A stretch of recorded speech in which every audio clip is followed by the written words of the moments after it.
We are in the aftermath of what was dubbed the game of the year, and the talk around the league is whether or not tight end Jesse James caught the ball.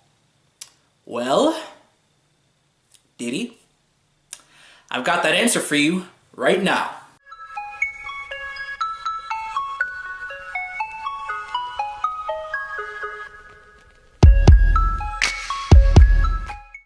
So before we get into this hotly debated topic, I like to be somewhat informed on what I'm talking about before I sprinkle in my opinion that's backed on facts.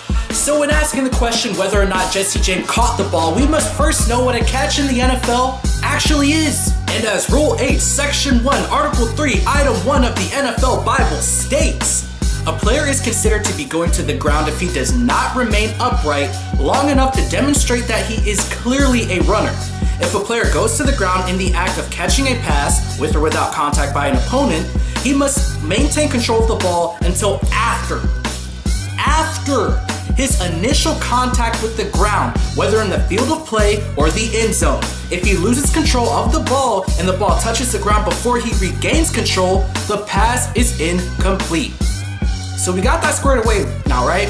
So, knowing what we just read, you either have to be illiterate, delusional, or ignorant, or all of the above if you think Jesse James caught that football. For one, he never established himself as a runner, and two, the strongest defensive back on the field, the ground, swatted the ball long enough for him to temporarily lose possession of the football.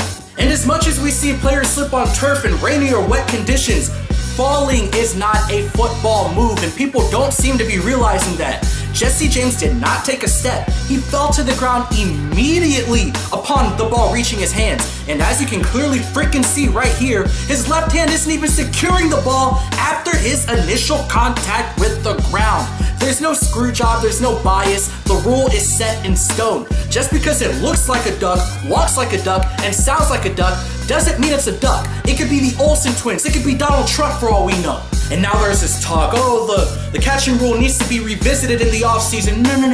No, it doesn't. Just because the receiver on your favorite team dropped the ball doesn't mean you need to make his job any easier. Their job is to catch balls for a living. You're one of the best athletes in the world. Your hamstring should be enough to where you can fight through the impact of the ground. This play right here by Calvin Johnson, one of the greatest receivers of this generation.